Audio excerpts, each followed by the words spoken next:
Hey guys, welcome to my channel. आज के video में एपिसोड 5 की एक्सप्लेनेशन है। अगर आपने अभी तक मेरी चैनल को सब्सक्राइब नहीं किया है तो प्लीज सब्सक्राइब कर दीजिए और वीडियो को शेयर करिए। एपिसोड 5 स्टार्ट होते ही हम देखते हैं कि यूल बेहोश हो जाता है। होंगशिम उसका अच्छे से ख्याल रखती है। थोड़े ही दिन में यूल ठीक हो जाता है, पर उसे समझ नहीं आता है कि उस जगह पे उसके साथ ऐसा क्यों हुआ। होंगशिम के पापा काम के लिए जाते हैं। रास्ते में उसे एक ऑफिसर मिलता है जो यूल को ढूंढ रहा था। वो उनसे पूछता है कि यहाँ कुछ दिनों पहले आपने किसी को देखा है, पर होंगशिम के पापा उसे झूठ बोल देते हैं कि उसने किसी को नहीं देखा। यूल को अपने बारे में याद दिलाने के लिए होंगशिम उसे कुछ काम करवाती है। अगर ये काम उसने पहले किया होगा तो शायद उसे कुछ याद आ जाए, पर यूल ने तो अपनी जिंदगी में ऐसा कुछ किया ही नहीं था, तो उसे कैसे याद आता। होंगशिम भी अब थक चुकी थी क्योंकि यूल कुछ भी नहीं कर पा रहा था। वापस घर आकर वो देखते हैं कि एक ऑफिसर और माचिल, जिसने यूल को बेवकूफ बनाया था, वो दोनों उनके घर पर ही थे। ऑफिसर यूल ने तोड़ी हुई पानी की जार के और माचिल अपनी लोन के पैसे लेने आया था, पर होंगशिम के पास उनको देने के लिए कुछ भी नहीं था। फिर सब गवर्नमेंट ऑफिस जाते हैं। होंगशिम गांव के हेड को कहती है, 2 साल पहले एक लेडी ने कुछ सामान चुराया था, पर आपने उसको कोई सजा नहीं की क्योंकि वो पागल थी। मेरे पति वोंदुक की दिमागी हालत भी ठीक नहीं है। ये सुनकर यूल चौंक जाता है और कहता है, मैं पागल नहीं हूँ, बिल्कुल ठीक हूँ। पर होंगशिम गांव वालों को पूछती है। सब यही बताते हैं कि वोंदुक नॉर्मल नहीं है, वो किसी काम का ही नहीं है। हेड भी ये सब मान लेते हैं और माचिल की सारी चीजें वापस लौटाने को कहते हैं जो यूल ने घर के लिए खरीदी थी। पर यूल बीच में बोलता है कि वो कुछ भी वापस नहीं देगा और खुद पागल नहीं है, ऐसा भी कहता है। होंगशिम की पूरी मेहनत बर्बाद हो जाती है। वो बहुत गुस्से में थी। यूल भी उससे नाराज था। वो उसे कहता है, कुछ पैसों के लिए तुमने अपने पति को पागल ही बना दिया। होंगशिम भी उसे कहती है, तुमने सुना नहीं गांव वालों ने क्या कहा, तुम नॉर्मल नहीं हो, इतनी बड़ी रकम हम कैसे चुकाएंगे। यूल उसे कहता है, तुम मास्टर पार्क की 5वीं बीवी क्यों नहीं बन गई। अगर तुम्हें पैसों से इतना ही प्यार था तो उसकी रखेल ही बन जाती। ये सुनकर होंगशिम उसे थप्पड़ मार देती है और वहां से चली जाती है। सारे गांव वाले उसके बारे में ऐसा सोचते हैं। ये जानकर यूल को बहुत बुरा लगता है। होंगशिम भी अपने पापा को याद करती है कि अगर आप जिंदा होते तो आज मेरी शादी वोंदुक जैसे लड़के से नहीं होती। क्राउन प्रिंसेस के पापा को यूल की हेट मिलती है और थोड़ी ही देर में उसकी लाश भी मिल जाती है। दूसरों को मना करके वो खुद उसकी बॉडी देखते हैं और ये बॉडी क्राउन प्रिंस की ही है, ये ऐलान कर देते हैं। ये संदेशा किंग को भी मिल जाता है। अपने बेटे के बारे में सुनकर उसकी हालत बहुत खराब हो जाती है। क्राउन प्रिंसेस भी ये जानकर खुश नहीं थी, उसे भी बुरा लग रहा था। वो कहती है, अगर हम पति पत्नी ना होते तो आज ये नहीं हुआ होता। यूल की मौत से अगर कोई खुश था तो वो क्वीन थी। अब उसका रास्ता साफ हो चुका था अपने बेटे को क्राउन प्रिंस बनाने का। जंग जेयोन को पता चलता है कि जिसने तीर बनाया था वो मर गया है। वो अपने हेड से ये बात करता है, पर उसे पता चलता है कि एक आदमी ने एक्सेप्ट कर लिया है कि उसी ने मेड को मारा है। वो उससे मिलता है और उसकी टेस्ट लेता है, ये जानने के लिए कि उसी ने मेड को मारा है या नहीं। वो आदमी उस तीर से अच्छे से निशाना लगा लेता है।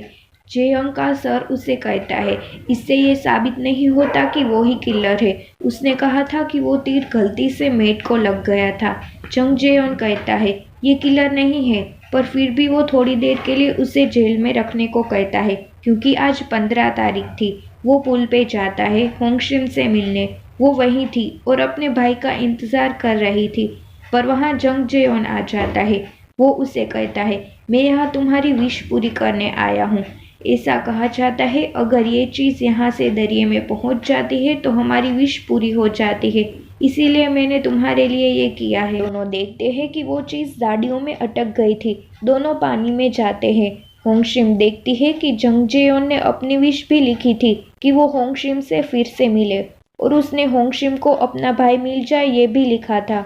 होंगशिम खुश हो जाती है और उससे पूछती है, तुम क्यों ये सब कर रहे हो। वो उसे कहता है, बचपन से ही मुझे एक बीमारी है, मुझे किसी के चेहरे याद नहीं रहते हैं, सबके फेस मुझे ब्लर दिखाई देते हैं, पर तुम अलग हो। मैं तुम्हारा फेस क्लियरली देख सकता हूँ। पहले तो मुझे ये अजीब लगता था, पर अब बहुत अच्छा लगता है। पानी में जाने के लिए और पौधे को खराब करने के लिए कुछ लोग उनसे झगड़ा करने आते हैं। दोनों को वहां से भागना पड़ता है। होंगशिम उसका इंतजार किए बिना ही वहां से चली जाती है। वो नाराज हो जाता है कि उसे फिर से 1 महीना वेट करना पड़ेगा, पर होंगशिम उसके लिए एक लेटर छोड़ गई थी। उसमें लिखा था, मैं यहाँ 10 साल से आ रही हूँ अपने भाई से मिलने। पहले तो लगता था वो मिल जाएगा, पर 10 साल बीत गए फिर भी वो नहीं मिला। अब वो जंग जेयोन को 1 महीने बाद यहाँ ना आने को कहती है, क्योंकि अब वो पुल पे नहीं आएगी। ये बात उसको अच्छी नहीं लगती है। होंगशिम की फ्रेंड से कहता है कि होंगशिम कुछ दिनों से घर नहीं आई। वो उसे कहती है 15 तारीख को वो अपने कजिन के बुक स्टोर में उससे हेल्प करने जाती है। तभी वहाँ गुदोल आता है, जो होंगशिम की फ्रेंड का पति था। वो यूल को पैनकेक देता है। ये उसको बहुत पसंद थी। पैनकेक के लिए वो गुदोल के साथ काम पे जाता है। आज मास्टर पार्क का बर्थडे था। उसके सेलिब्रेशन में काम करने दोनों जाते हैं। होंगशिम भी वहीं थी। उसे देखकर यूल बहुत खुश हो जाता है, पर यूल को देखकर होंगशिम बिल्कुल भी खुश नहीं होती है। सेलिब्रेशन में एक लेडी से कुछ गिर जाता है तो हेड उसे बड़ी सजा कर देते हैं। उसे बचाने होंगशिम बीच में आ जाती है। उसे देखकर मास्टर पार्क उसे ड्रिंक सर्व करने को कहते हैं और कहते हैं, अगर तुम ऐसा करोगी तो मैं इसकी सजा माफ कर दूंगा। होंगशिम आगे बढ़ती है, पर यूल उसे रोक लेता है और कहता है, मेरी परमिशन के बिना तुम एक कदम भी आगे नहीं बढ़ाओगी। वो मास्टर पार्क को भी बहुत सुना देता है। मास्टर पार्क भी उसे कहते हैं, यहाँ तुम अच्छे बन रहे हो, लेकिन काम वाले तुम्हारे बारे में क्या बात कर रहे हैं ये मुझे पता है। यूल भी उसे कहता है, आपने तो बच्चे लिखते हैं ऐसी पोयम लिखी है और आप मुझे जज कर रहे हो। फिर वो एक अच्छी पोयम सुनाता है। ये सुनकर तो सब चौंक जाते हैं। मास्टर पार्क बहुत गुस्से में थे। वो उसको सजा करने वाले थे, पर तभी एक आदमी कुछ खबर लेके आता है। खबर शायद क्राउन प्रिंस के बारे में हो सकती है।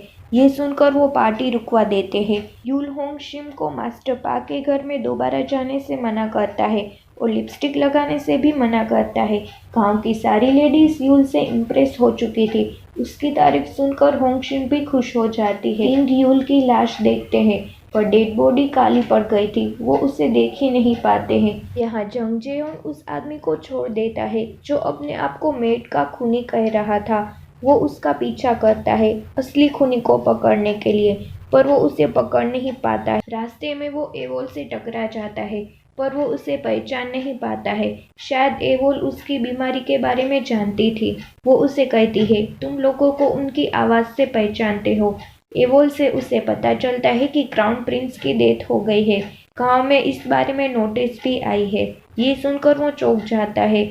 क्राउन प्रिंसेस के पापा सुखो को बुलाते हैं और कहते हैं, तुमने बहुत बड़ी गलती की है।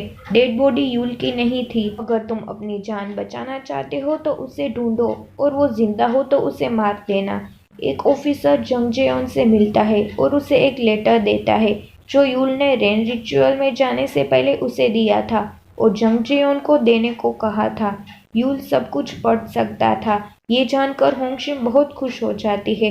वो बहुत सारी बुक्स ले आती है ट्रांसलेट करने के लिए। दोनों पूरी रात किताब ट्रांसलेट करते हैं और बहुत पैसे कमाते हैं। होंगशिम बहुत खुश थी, पर रास्ते में वो माचिल को देख लेती है। वो यूल को लेके माचिल से छिप जाती है। यूल से कहती है, वो देखने में तो शरीफ है, पर सबको मारता रहता है। तुम भी उससे दूर रहना। यूल होंगशिम को देखता ही रहता है और फिर बोलता है कि मुझे लगता है कि मेरी मेमोरी वापस आ गई है। इस तरह ये एपिसोड पूरा होता है। अगर वीडियो थोड़ी सी भी पसंद आई हो तो लाइक कर दीजिए, कमेंट कर दीजिए, अपने दोस्तों के साथ शेयर करिए। मेरी चैनल को सब्सक्राइब करके बेल आइकन को भी प्रेस कर दीजिए। मिलते हैं इसी सीरीज़ के एपिसोड 6 के साथ।